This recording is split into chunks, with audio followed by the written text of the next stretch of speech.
My Quorum Radio on with Matt Bracken. Matt Bracken was born in Baltimore, Maryland in 1957 and graduated from the University of Virginia in 1979 with a degree in Russian studies.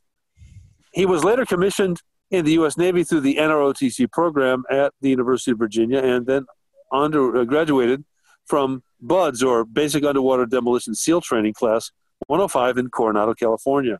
He served on East Coast UDT and SEAL teams, leading a Naval Special Warfare Detachment into Beirut, Lebanon, in 1983.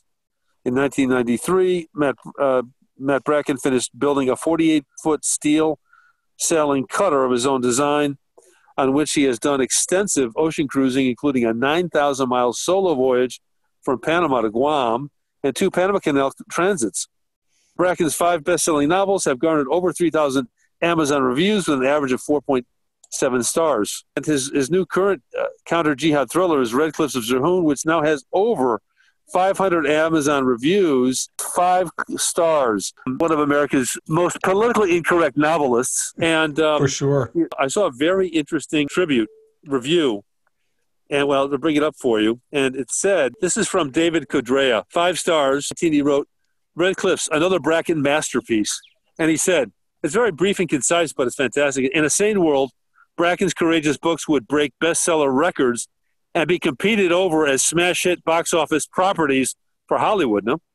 But more significantly than that, people would recognize and then heed their truths and work toward protecting against the existential dangers that he identifies so perceptively. And I think that's perfect, the way to begin our conversation on your masterpiece, Red Cliffs of Zerhoun, which is, I like to say, what makes this book special is that it's faction.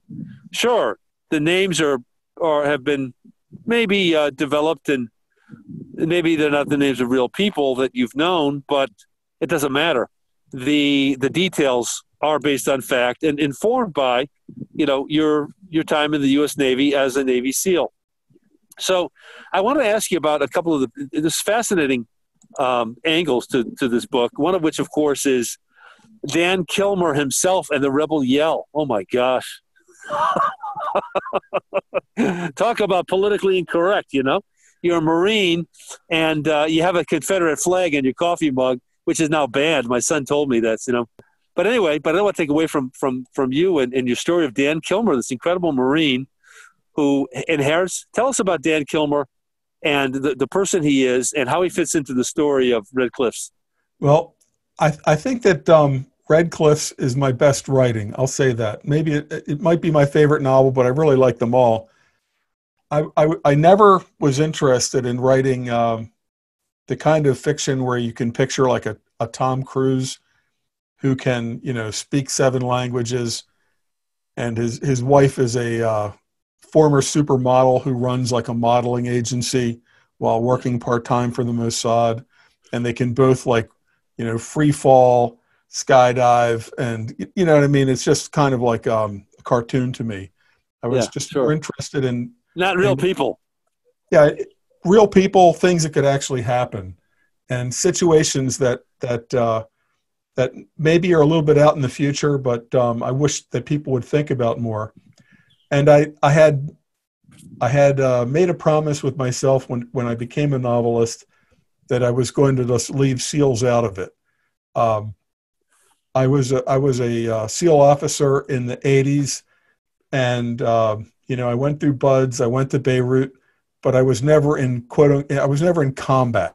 I was in places where people had loaded guns and rounds were firing, but I was never in a combat platoon in my life. I wasn't going to write SEAL fiction, because I just didn't feel like that would be legit. Sure. So Dan Kilmer, and I just don't like the whole everybody's an officer. In so many movies, like there's a George Clooney movie called The Peacemaker, where he's like a special forces colonel type. And he's also, like kicking down doors and running around New York or the Balkans, shooting guns. Colonels don't do that. I'm sorry. Maybe, in a 1 in 1,000 or a million. But that's like what, lieutenants and captains, Army captains, not even Navy lieutenant. A Navy captain is the same as a Army colonel. So Sure. movies like The Peacemaker with George Clooney to me are a joke. All the Tom Cruise, Mark Wahlberg movies, those are jokes. They're just comic books. They're not for serious people. So I wanted to write novels where, you know, people who are a little bit more than ordinary, but they're not supermen, where they have to rise to the occasion. And that's where I came up with a former Marine sniper, not career, just a guy who went to boot camp, was in the sandbox wars, and was a sniper for a while. Then he got out. That's his background, not Sure. a CIA, super spec ops, SEAL Team 6 Delta Force guy that speaks 10 languages. To me, that's Yeah. just a comic book. Yeah. Sure. Sure. So then, and then the story about him, it's interesting. I mean, he leaves the Marine Corps, and then when he goes into college, that doesn't work out. What happens to Dan Kilmer then? And in life, these kind of things happen. And I had seen this type of an opportunity many times. As a sailor living in Florida and sailing out of Florida, I'd seen this type of opportunity numerous occasions, so I know it's legit. He has an uncle who lives in Florida. He's in Oregon when he's comes against the PC culture and has to leave. He has an uncle in Florida who in his 50s takes on more project than he can handle, which is a 60-foot steel sailing schooner that is going to just take more work than an old guy can do. So Sure. Dan Kilmer, out of the Marine Corps, has a chance to go to Florida and help out his uncle, who just doesn't have the energy to push this thing through. And there are so many boats like this in Florida. Sure. People abandon them in boat yards. They think they can haul it out and do 3 or 4 months of work in a boat yard that'll cost $10,000, and after 6 months they're into it for $30,000, and they're too old and they're broke and they just walk away. So the boat yard ends up owning these boats they do not want to own, because that 60-foot boat is taking up a space that nobody's paying rent on. So these things get auctioned from buyer to buyer, like a mansion that's got a roof collapsing. Yeah, it potentially it's worth $1 million, but you're going to need to spend $3 million to rehabilitate it. So this type of a situation is very realistic, and in this situation, the uncle ends up falling off a scaffold and dying, and there in his late 20s, Dan Kilmer winds up owning a 60-foot schooner, free and clear. It's given to him in the will, but to keep a boat like that operating is going to cost minimum of 10 grand a year. Sure. By the time and just to keep it on dock at the docks, But I mean, its upkeep is going to be a minimum of 5 figures a year. So the guy owns it, but he has no income. Once he leaves the United States, the USA is becoming like the Biden USA, and in order to pay for all the socialist schemes, everything is taxed to the hilt.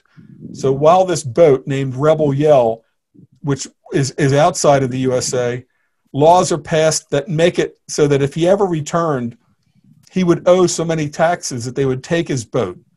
And in this situation, he can't go back. So he's an expat American who's a man without a country, because if he returns to the USA, as soon as he checks in, they'll take his boat. So the one asset he's got is a 60-foot steel schooner, but he can't go back to the country he lives in. But on the other hand, in foreign countries, he can't roll in and say, I'm a nice gringo. I used to be a Marine sniper, and I'd like to make some money. So he has to make money by his wits everywhere that he goes, and without returning to the USA. And that's basically the setup of Castigo Key and then Red Cliffs of Zerhoun. Right. So he's somebody he's sort of like a man without a country. And, the word dystopia is one that's often associated with Matt Bracken novels. And this is a situation where this is like, tell us about the world that's the backdrop for Dan Kilmer's, most recent novel, thriller.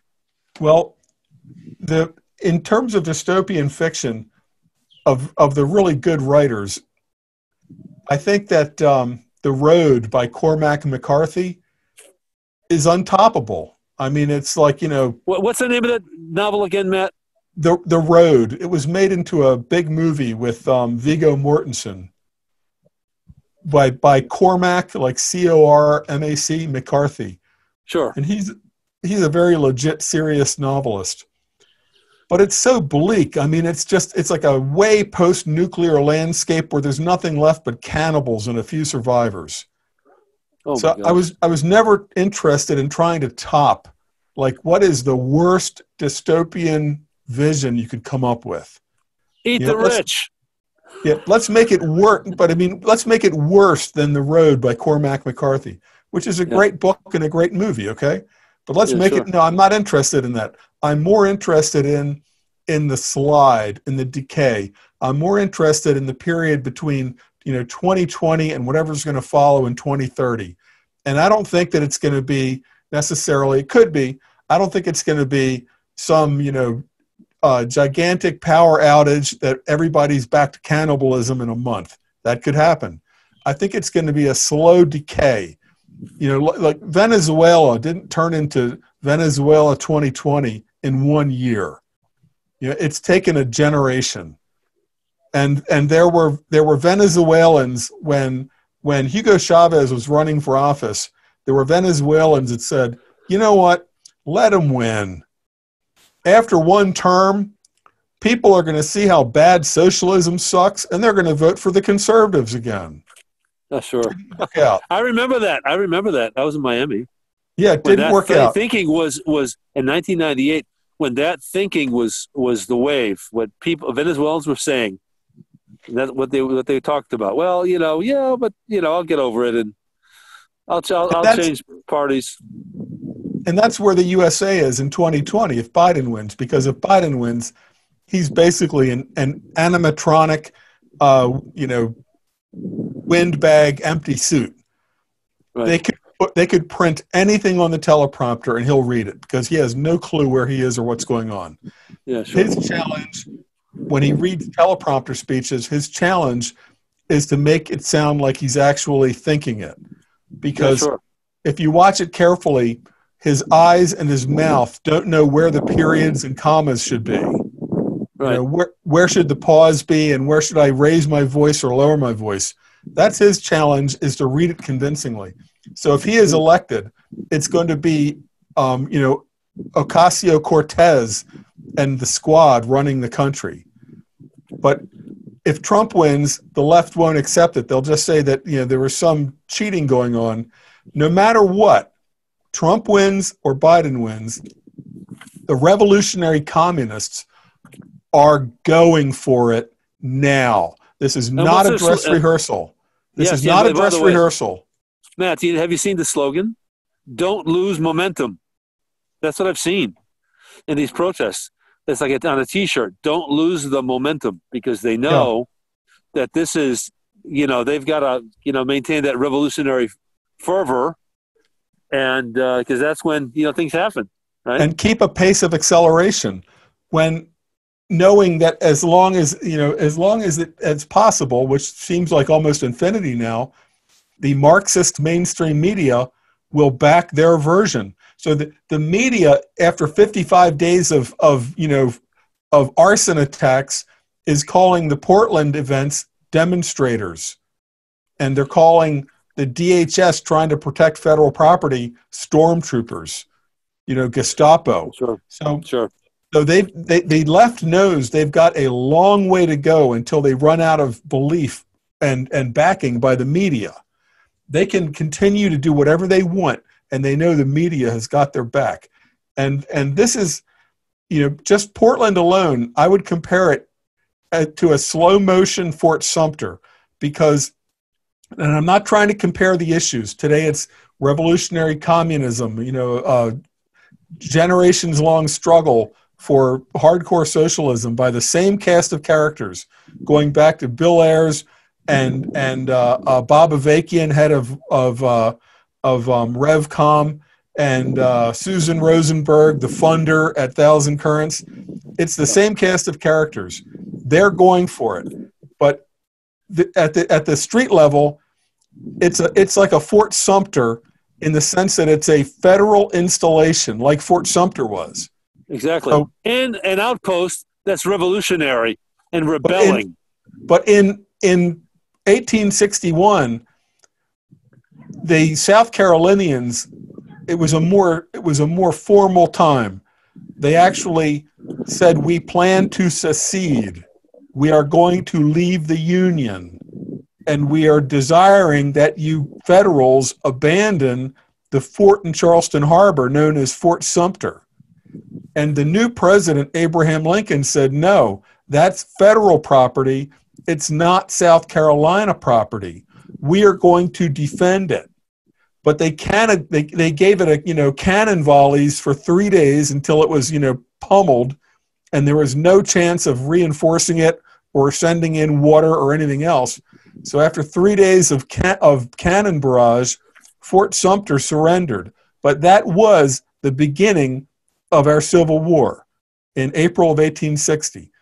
In Portland, you have federal buildings for 50 days plus being attacked with commercial-grade fireworks, the kind that, they go up on their own. They go up 800 feet and explode like a big star cannon. Right. But if you don't put it in the mortar tube, in the States now, at least in Florida, you can buy these things, and it's about a 2-inch diameter mortar shell that you drop into a thick cardboard tube. You light the fuse, you drop it down the tube. It flies 800 feet in the air and explodes to deafen you, and sends out metal, burning metal, right? Sure, different colors, different metals. Different colors, different metals. Well, what happens if you take that thing and you light it, but you don't put it in a cardboard tube? What happens if you throw it in somebody's car or somebody's house? It's like a white phosphorus incendiary flashbang, right? It sets things on fire. Right. So comparing to Fort Sumter, the federal courthouse in Portland has been under attack for almost 2 months, while the communist mayor, and I'm done with saying Marxist, socialist, left-leaning, the communist mayor of Portland named Ted Wheeler has kept the police away from this courthouse. So comparing it to Fort Sumter, the official government of South Carolina has nothing to say about a couple dozen radicals saying, you know what? We think we're going to walk up to these cannons, load them, and fire them at Fort Sumter. Okay? Yeah, it's very interesting what you're saying. I think it's totally true. And what I fear, as I'm listening to you, is let's suppose Trump wins. Okay, Trump wins, a tremendous act of the will, and hopefully he'll put down this uprising. With the 101st Airborne or Special Forces. He can't. The Army won't obey. The Army's already shown they won't obey. The military will not obey. The thing about it is that this is politically incorrect to say, but it's true. When you start to have National Guard members kneeling, forget about it. You have to. FBI kneeling. Is that right? Yeah. When they had a siege right at the White House, where 60 Secret Service were injured because they had prepositioned bricks and lobbed volleys of bricks over like a concert temporary type chain link fence. Yeah. At the Secret Service, 60 Secret Service were injured. The same night, they went to what they call the President's Church, like a Episcopal church. It's like 2 blocks away, Saint something, and they tried to set it on fire. They didn't succeed. They damaged it, graffitied it. So 2 days after that, Trump walks out with his cabinet, most of his cabinet, as well as the general that's the boss of the Joint Chiefs of Staff, named General Milley, kind of a crazy name for a dude. Sounds like a sissy name. Yeah. Millie, like, Yeah. Millie the wallflower chick. Anyway, yeah. So, not Millie. Like, yeah. Anyway. Sure. He got under pressure from all these former generals and deep state present generals that was a political act, and he apologized for it and basically backstabbed Trump and said he shouldn't have done that. Imagine President McClellan or President Grant in the Civil War saying, "I shouldn't have walked out with Lincoln. It looked political." Well, hell yeah, they just tried to burn down the church that's next to the White House. The president wants to walk out there and say, "We're not going to abandon it." And the head of the Joint Chiefs of Staff says, "I shouldn't have done it. It looked political." So no, it's gutless. I know from people, but I know from people who were personally there. This is before Trump was elected. Yeah. When Milley was already a senior general, not Joint Chiefs of Staff. He was an anti-Trumper who was using profanity to downgrade Trump as a complete buffoon that he would never follow. And this is what Trump has had to deal with since 2016. It's been open rebellion. This is hell for him. It's not just CIA. It's not just Brennan. It's not just CIA Brennan or FBI Comey and all those guys. It's in the military, because in the military in the U.S., from all general rank promotions have to be approved by the Senate. So everybody on the Senate approval list has to be pretty PC. And, the Republicans are like, okay, we're legit, we're fair and square. Meanwhile, it's just like the Supreme Court. Meanwhile, the Democrats are like, how do we sneak our communist comrades in there, right? Totally like a Ruth Bader Ginsburg, somebody that will survive anything to outlast Trump. How do we get our generals on that list? While the Republicans are like, well, this guy's middle of the road, he shouldn't have trouble. And then the Republicans just pass all the Democrats who are communists who become the generals. So this guy Milley is very emblematic of what's going on. That's why in Portland, they're sending Department of Homeland Security guys. This is like a Banana Republic coup movie, okay? Or Greece or Turkey. So Trump in Washington said, let's send the National Guard to guard the White House. And this General Milley, this communist backstabbing SOB General Milley, he says, well, they can't have bullets and they can't use tear gas and they have to stay 5 blocks away, because he's a backstabbing communist at every step. He's trying to... All he had, Donald Trump, was the Secret Service to protect him. He should have they should have put in special military units, military police. But the military is under the control of Milley. So this is like an Argentina or Brazil or Fiji type of a coup, where the El Presidente has to say, okay, I think the Air Force is on my side, and I think the National Police are on my side, but the Navy is run by communists. It doesn't mean every Navy guy is a communist. It just means that the guy I would have to ask to help me of the Navy is on the side of the coup. And who set this up? Barack Obama. Loss of confidence, you're out. Loss of confidence, you're out. But Trump can't do that. Trump can't do that because the media would crucify him. So he's stuck. Now, in Portland, what he has worked out is that the FLEA, F-L-E-A, Federal Law Enforcement Agency, the federal law enforcement tactical units, like the Customs and Border Patrol BORTAC unit, Border Tactical. These are hardcore dudes. These are like tier 1 of federal law enforcement door kickers, okay? These are guys that are like Brian Terry from Fast and Furious. These are guys that are ex-military. And they're hardcore, mostly conservative, mostly, European ancestry, if I can say that. Doesn't mean that they have to be, but I mean, if you just look at them. Whereas the FBI and IRS analysts, the people they hire to be bureaucrats, are social justice warriors. they get in there and they've got the message traffic and they got the communications apparatus, and they are on the side of the communists. So it means that Trump is like living in this third world banana republic coup movie, and he not only has to find out the military won't obey me. If he sent the 82nd Airborne, if he said I order the 82nd Airborne to Portland, Milley would say, no, I'm resigning. You're a dictator. And that would be like the end of Trump right there. See that he's like checkmated almost in every corner. So he has figured out the federal law enforcement agencies, at least some of them, like Border Patrol, because he's been building the wall, right? I haven't seen FBI HRT out there. FBI is under Wray, who is like, Comey .2. So he has to, it's literally like a third world melodrama where you have to find out which general and which colonel will answer your phone and not be lying to you or recording you. So he sent Bortak to Portland, but there's not enough of those guys to do 20 cities. So, no way, man. No way. So Portland, for Portland, and the way to understand Portland is to, first of all, say the word anarchist is complete nonsense. Anytime you hear a reporter saying the word anarchist, put idiot across the screen.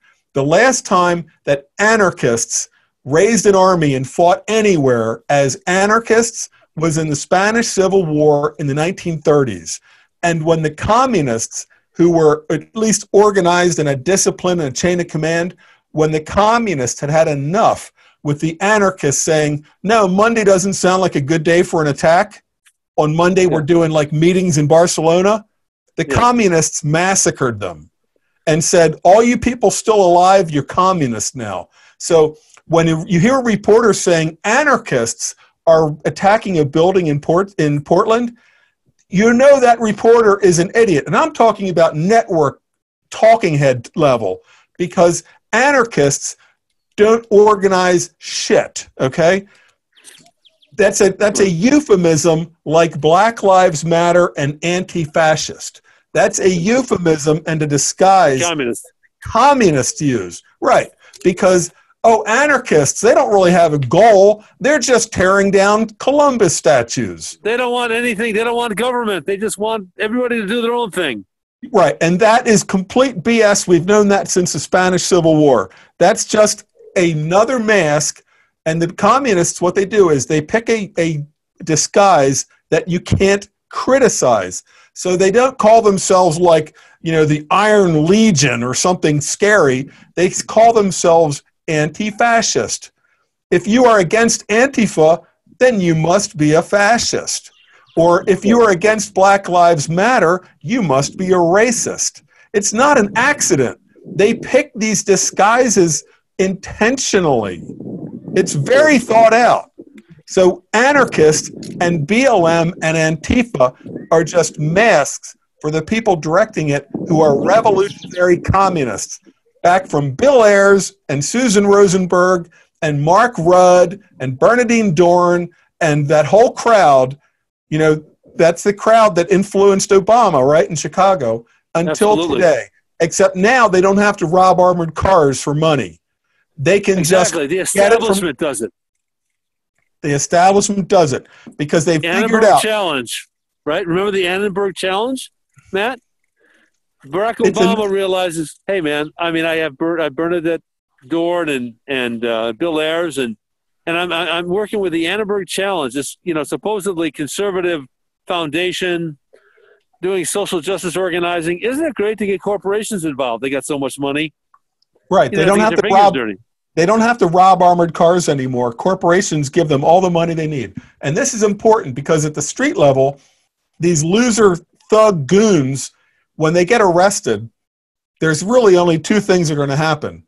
One, you're going to go in front of a George Soros campaign-paid district attorney who you're caught with a Molotov cocktail in your hand, throwing it into a jewelry store, and the charges will be dropped. Or if you happen to catch the wrong DA and judge, and they actually post bail for $100,000, then the National Lawyers Guild which is funded with tens of millions of dollars, will post your bail and you will never spend a night in jail. This is why the Asian journalist named Andy Ngo, NGO. Yeah, sure. What they really, really hate, these Antifa communists, what they really hate. So these guys that are arrested in Portland, Seattle, places like that, they don't spend a night in jail, not a night, because they're bailed out by the Communist National Lawyers Guild, paid by George Soros and Nike and Disney and all these guys. What they hate is that they do get a booking photo. So there's a picture of, Joe Smith with his scraggly hair and his, pasty complexion, and it says what he was arrested for, and that's what they hate, because they do not fear jail, because they know they're not going to be in jail. It's not 1970 when they're robbing armored cars. Now the establishment is backing them up. There's either a communist judge and DA that let them out, or if there is bail's posted by the Communist National Lawyers Guild. But what they hate is their picture, because now they're saying that's so that right-wing death squads can find out who these guys are and target them in the future. And that's what they fear. Dox them. You have to be doxed. Yeah, which is all projection, because they're the ones who are doing the doxing. That's right. But it shows how little they have to fear from the justice system. Well, this brings me back, Matt. Okay, this brings me back, of course, to Dan Kilmer, our protagonist. Yeah, we wandered away from them. That's okay. It's all the same thing. Well, no, but it is, but I'll tell you why. Because we are becoming men without a country. Yes, we are.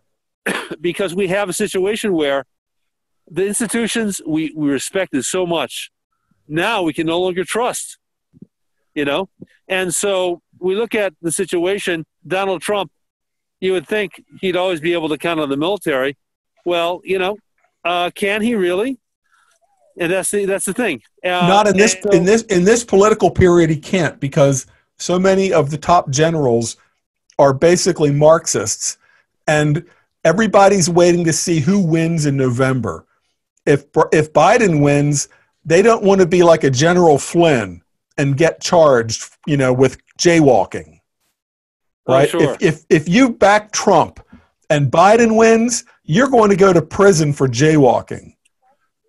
Like General Flynn. It's going to be more than jaywalking, because it's going to be more than jaywalking when this happens. It might as well. It might as well. Logan Act.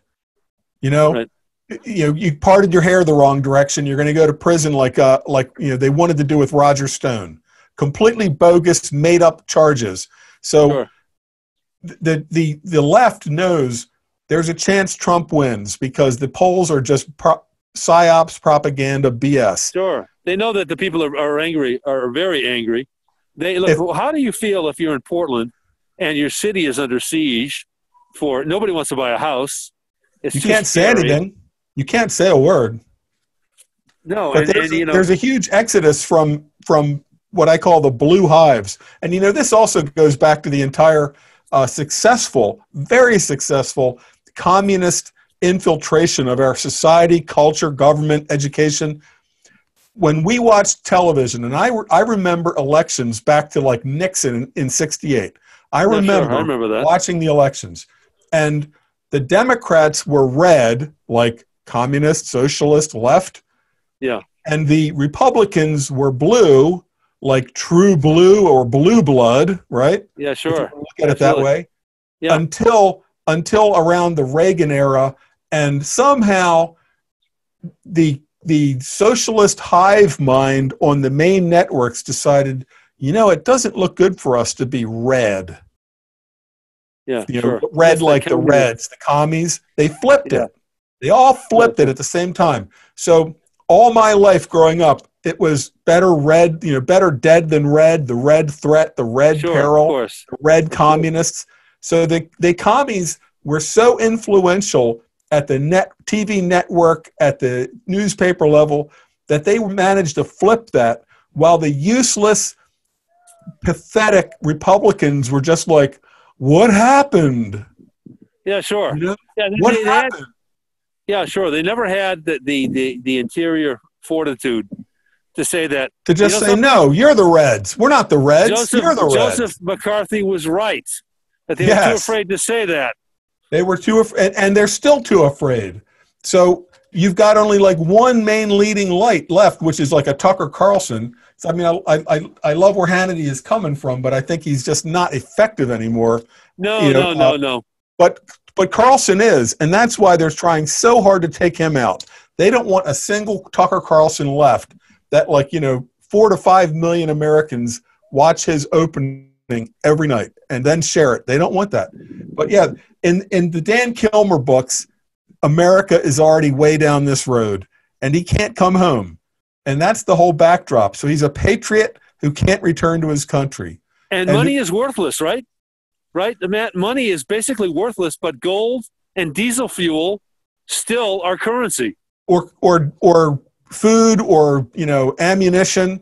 But there's a wipeout of the weapons. There's a wipeout of the international financial transactions. So if you had a bank in Argentina, where you had all your life savings deposited, and this is something that Argentinians can understand because things like this actually happen outside of America.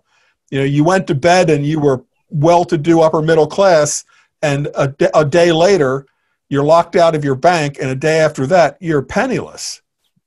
And Sure. this happens in the real world, and in my Dan Kilmer novels, this happens to Americans.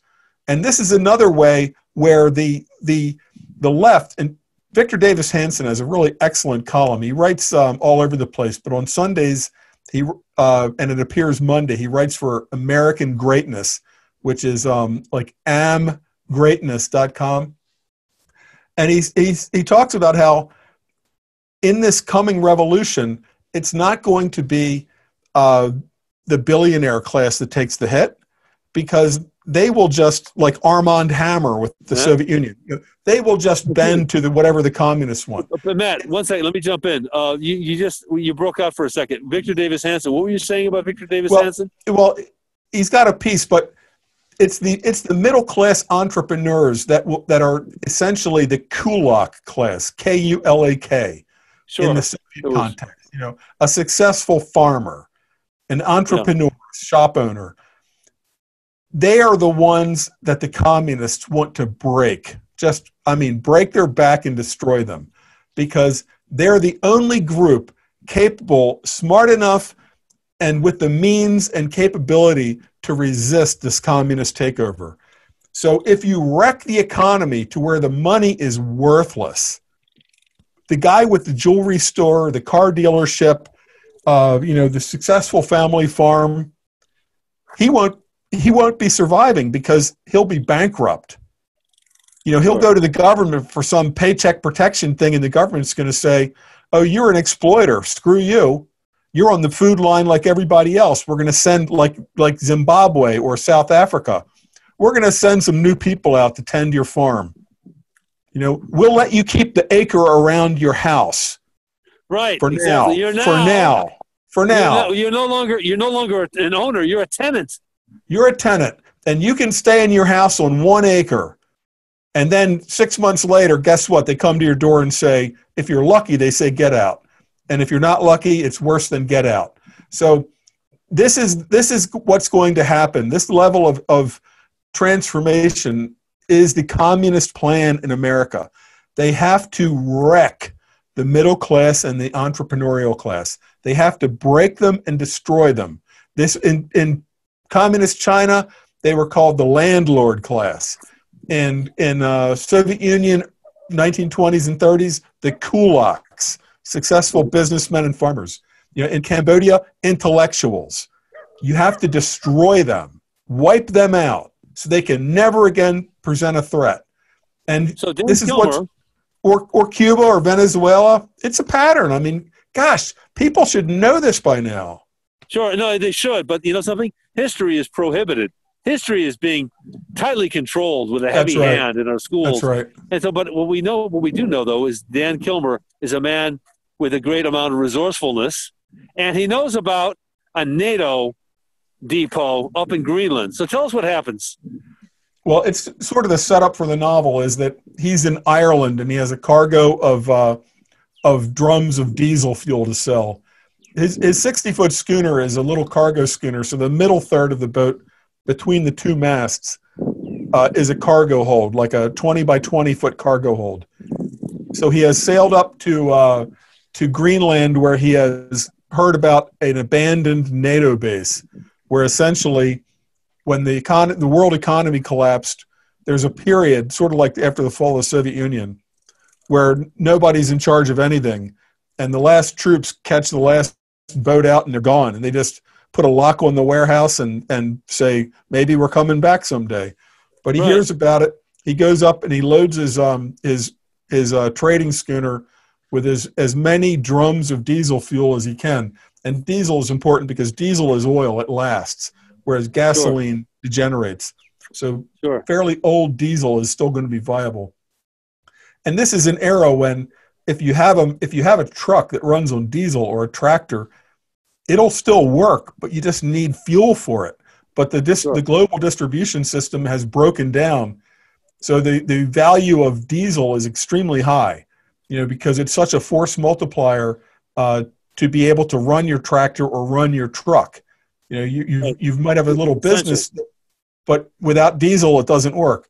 So he's in Ireland and he's trying to sell the last half of his cargo of drums of diesel when he's approached by a former SAS, retired SAS colonel and an old IRA guy with a pitch to go on a mission to rescue some English and Irish schoolgirls who've been kidnapped from a parochial, private, Catholic school in Ireland, where these basically like Corsair raiders, but modern era, because they know people aren't dumb and people still know where they worked and have some types of communications. So word gets back to these pirates in Morocco that there's hundreds of these European grade school girls just unguarded, sitting there in Ireland, in Southwest Ireland, just waiting to be grabbed by whoever wants to grab them.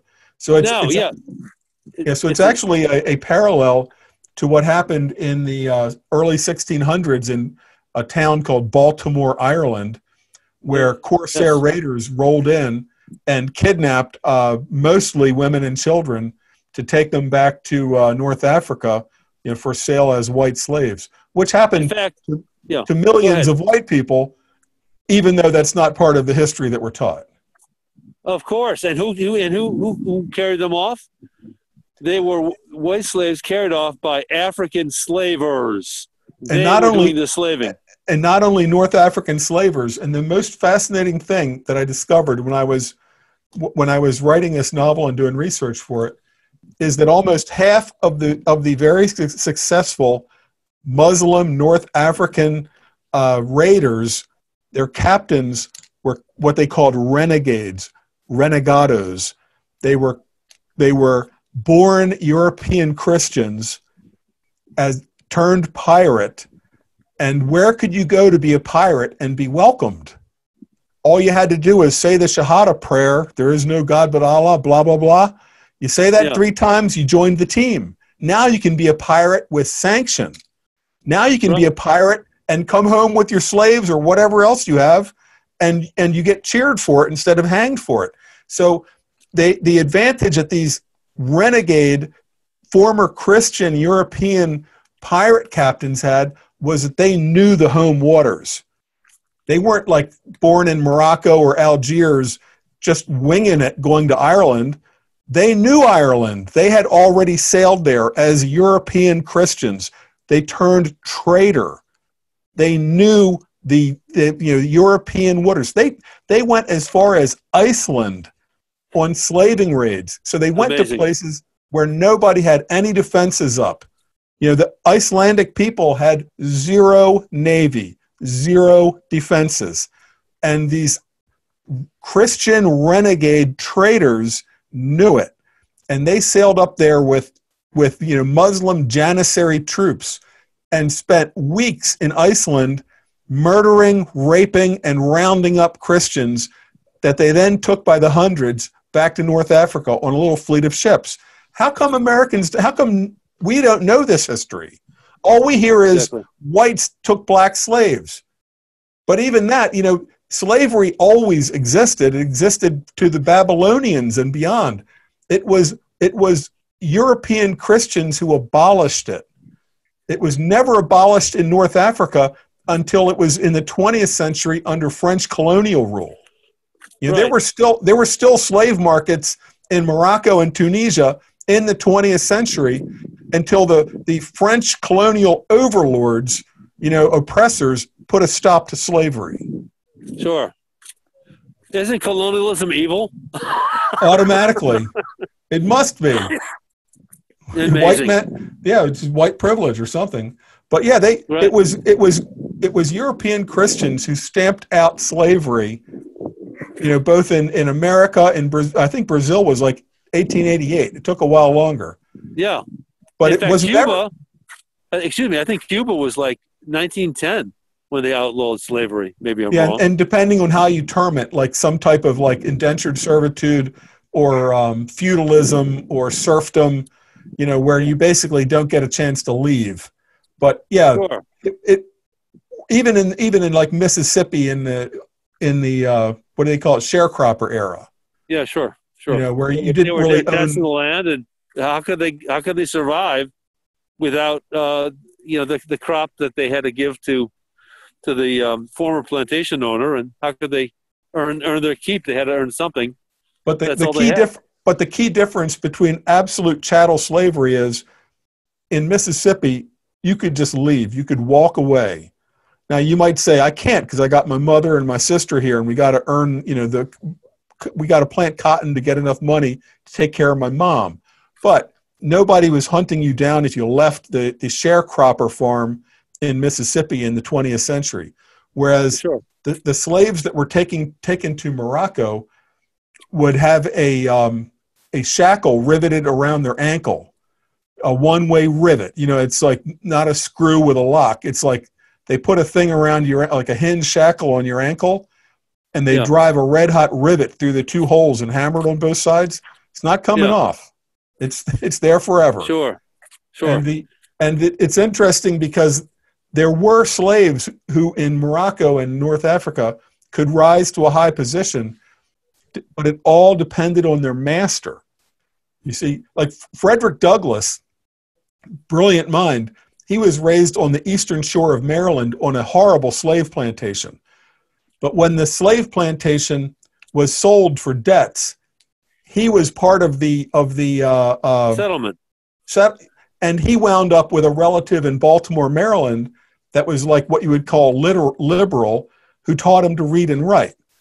Okay, so he was able to, because they granted him the freedom to learn to live and write, he was able to work in Baltimore in shipyards, learning skilled trades, and walking without a chain on, walking from the house where he lived with his new owners to the shipyard in Baltimore and back home with no chain. That's why he was able to just escape eventually on a boat up the Chesapeake. While he's working in a shipyard, he's figuring out, there are boats that go from here to Pennsylvania, then you can walk. And that's what he did. Well, in Morocco, they put a chain on you, and you basically, the only way out of it was to convert to Islam and brown nose your owner so much that he thought, he's a good Muslim, now I'll free him. Sure. But otherwise, these white Christians just died in North Africa. And that's why North Africans in Morocco particularly, because they were bringing in slaves for the hard work from the south. The Moroccans during this period, 1400s to modern times, were doing these giant camel caravans right across the Sahara into like Senegal and Northwest Africa, and just bringing home thousands of blacks. And at the same time, raiding by ship, bringing home thousands of whites, just pulling into Italy or France or Spain and raiding entire villages and just dragging home the whites. We only know about the black slavery. We're not taught about the white slavery. Exactly. Well, we can change that, Matt. Well, there's a terrific book out I really recommend on the subject called White Gold. If you look that up, it's a Okay, White Gold. really awesome book. White Gold, yeah. But history is applied selectively. You know, it's like you would think if you listen to American history books, the Howard Zinn version of America, you would think that white Europeans invented slavery just to oppress blacks. Right. And slavery existed back to Babylon and beyond,